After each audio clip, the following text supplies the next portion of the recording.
Good morning, children. We are continuing the chapter reproduction in plants. In this part, we will be studying the vegetative reproduction or propagation.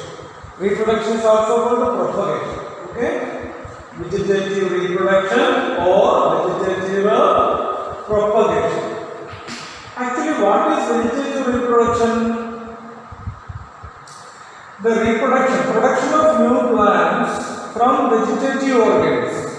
Production of new plants from vegetative organs such as leaves, stems and roots. Leaves, stem and roots.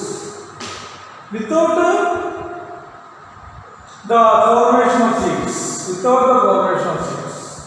So the production of new plants from vegetative organs like roots, stem and leaves without the help of any reproductive organ or seed is called vegetative propagation. So what is vegetative propagation?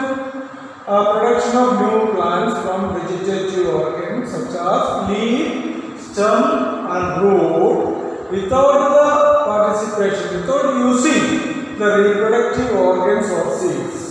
You got that definition? Very clear. Now, many plants reproduce differently.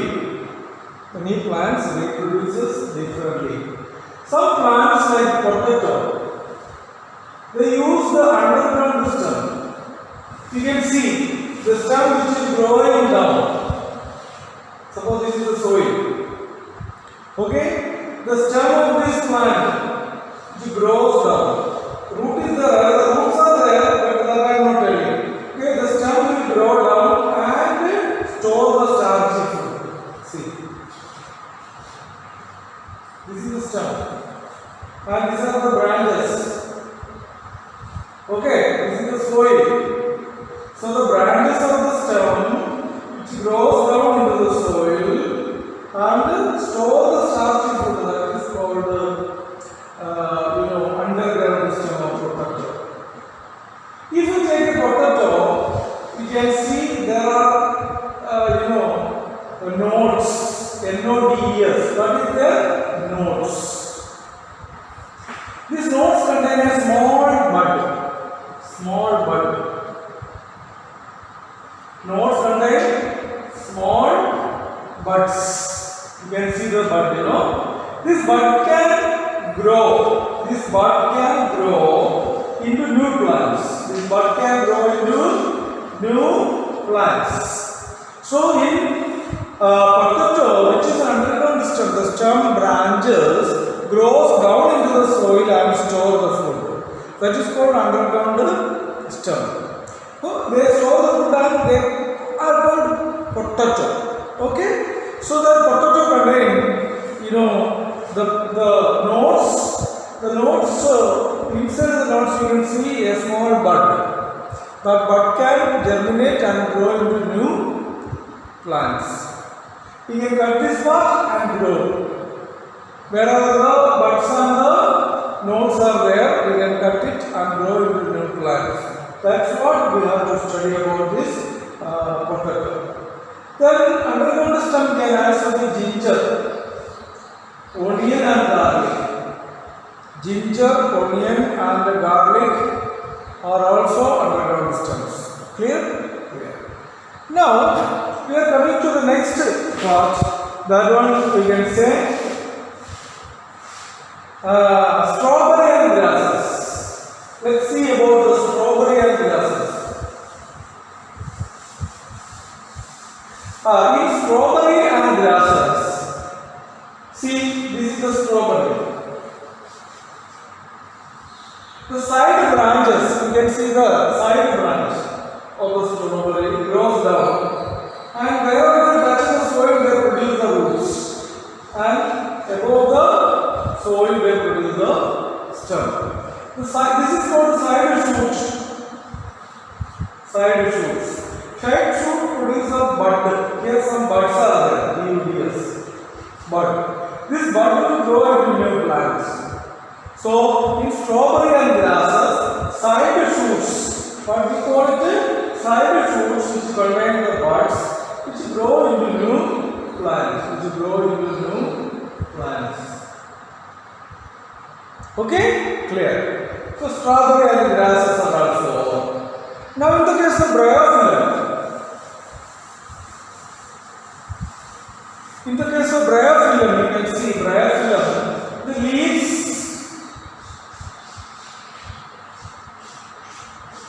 The leaves, the margin of the leaves we have notch here, N-O-T-C-H. N-O-T, see this is the margin. Margin contains small buds. Margin of the leaf contains small buds. These buds can grow into a new plant. So in bryophyllum, you can see the bryophyllum. You can see bryophyllum leaf. The leaves contain, the buds from the margin. Leaves contain buds from the margin. These buds can grow into new plant in bryophyllum. So in bryophyllum, leaf margin contain, you can see small notches. There you can see the buds. These buds can grow into a new plant. Okay, that's what in bryophyllum. Now another example, gladiolus. Gladiolus. You can also see gladiolus. Gladiolus stems store the food. Like a potato, gladiolus stems store the food.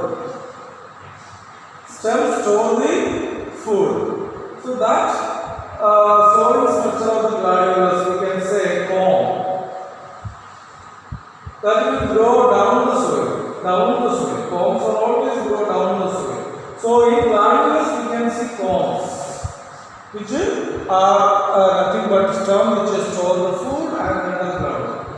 Okay, so in gladiolus we can say the combs which are underground. Now meristematic tissue or meristems. You know the tip of the stem and the root. This is the stem tip. This is the leaf. This is the root. This is the stem tip, and you can see the tip of the stem and the tip of the roots. You can see the cell divide. Cell divide. Such cells which are present on the tip of the stem and roots and buds, we call it meristematic tissue. Tissue which is present on the growing part of the stem. Particularly stem tip and root tip and in buds. We can say, what we say, meristems, or what are meristems or meristematic tissues? Yes, meristems or meristematic tissues are tissues which are present on the growing tip of the stem and roots and the buds. Stem, roots and the buds tip of this contain the tissues which will actively divide and produce new tissues. Such tissues which are present on the growing part of the stem, root and the plants. We call it meristems or meristematic tissues. Now we are coming to artificial vegetative propagation. What we studied here are natural propagation. Okay, vegetative propagation can be natural vegetative propagation or artificial vegetative propagation. In natural vegetative propagation, we have studied underground stem potatoes, strawberries, grasses, bryophyllum leaves, gladiolus stems, and even meristematic tissues. Now we are coming to the artificial vegetative propagation. So what is artificial vegetative propagation? This type of vegetative propagation or reproduction is employed by the farmers and horticulturists and agriculturists. What they do? There are three main or four types of artificial vegetative propagation. First one is cutting. So in cutting, the stem of various plants like sugarcane, tapioca, all these rose, sugarcane, tapioca, rose, all these plants, the stem is cut into small pieces. But they should have a node and the bud. No, they should have node and bud. So the stem is cut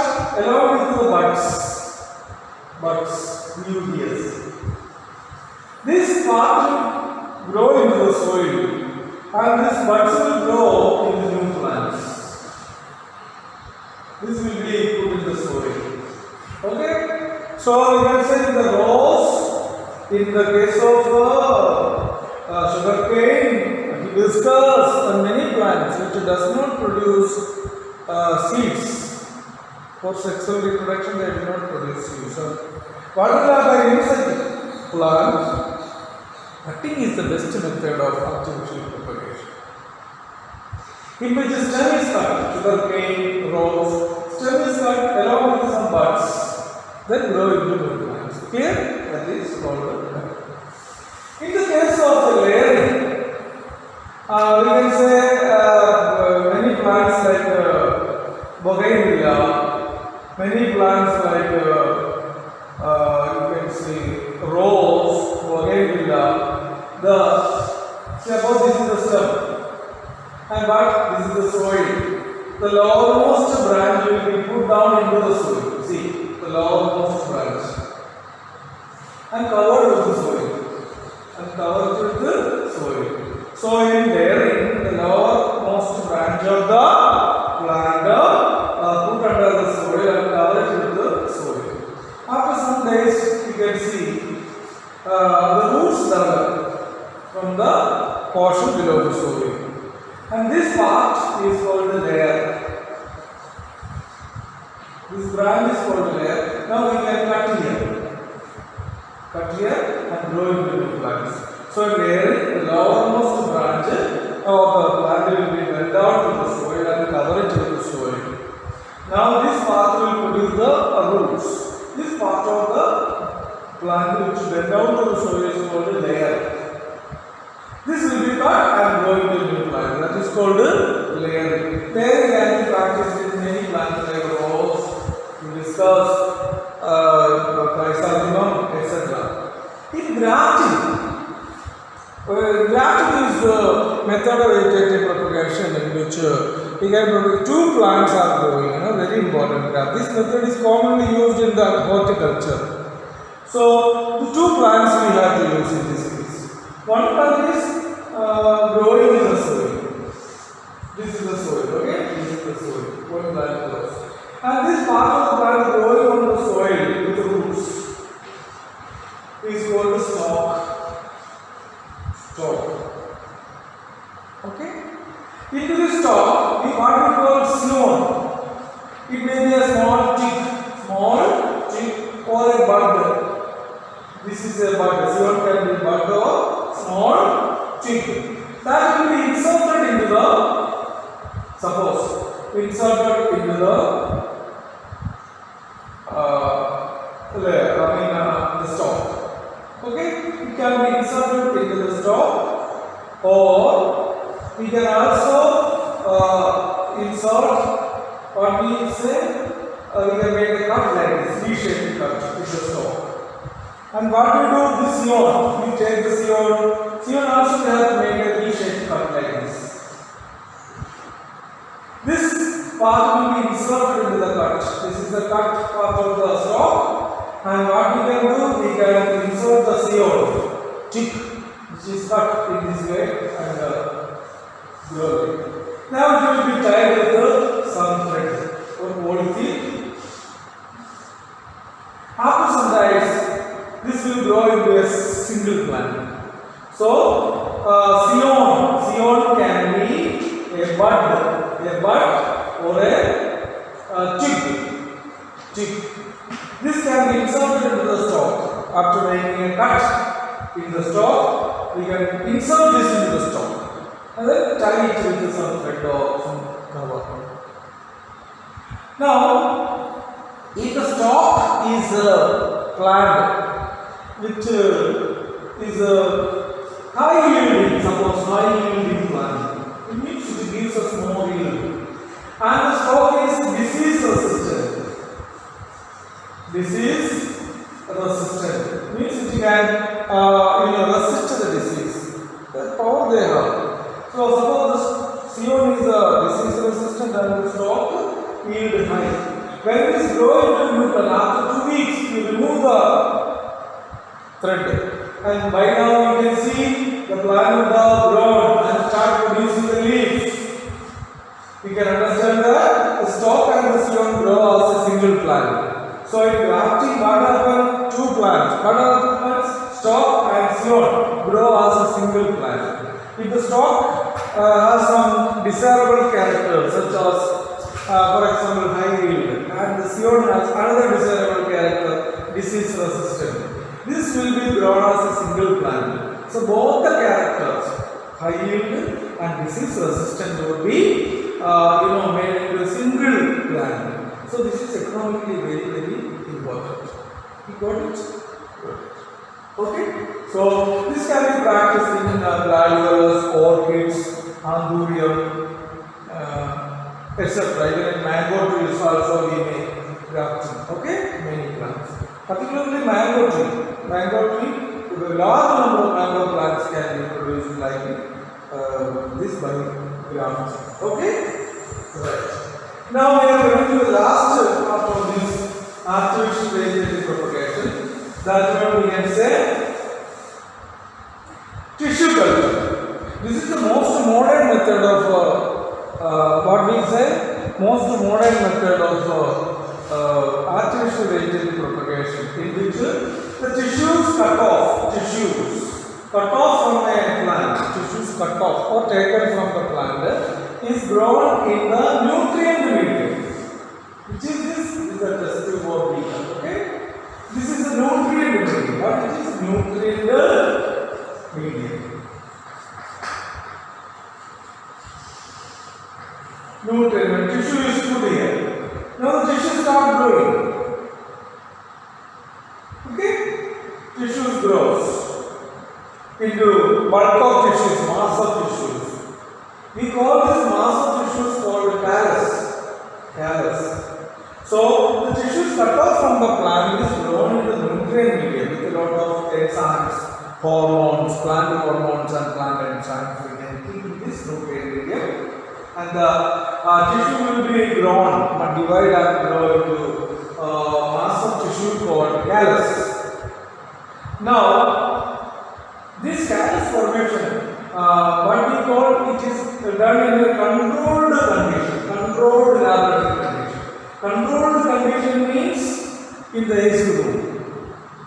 Okay, in AC condition, air condition, there is no microbes grown. Okay. So in such controlled conditions like air conditioned room, the tissues cut off from the plant is grown in the nutrient medium. Such a process of growing the tissues cut off from the plants in the controlled medium in the nutrient solution is called tissue culture. This will be now separate. This will be separated into many steps. Okay, the callus or the mass of tissues will be separated and grow into other mediums, big containers. And what we can say, this will gradually produce the leaves. This callus separated in the nutrient medium of various test tubes or containers, they will produce the roots and stems. Then finally separate into the soil. So we can understand that this type of tissue culture is the process whereby the tissues cut off from the plant is grown in a nutrient medium under controlled conditions, can grow into many new plants. It is practiced in gladiolus, chrysanthemum, orchids, many economically important plants. This method, tissue culture, is the most modern method of artificial vegetative propagation done in the tissue culture lab. Every year in the exhibition we display this tissue culture. So you can see tissue culture can be displayed in the coming year and you can see that. So what is tissue culture? The tissues cut off from the plant is grown in the nutrient medium under controlled conditions. They grow into big plants, mass of tissue called callus. Then now the callus will be cut into small pieces and again transplant or separate to various other containers. As they grow, we will change the medium. Okay, and finally they develop the stem, roots, and the leaves, and that will be grown on the field. You can see banana, lot of banana trees. Banana plants are grown in the field, same type of banana plants produced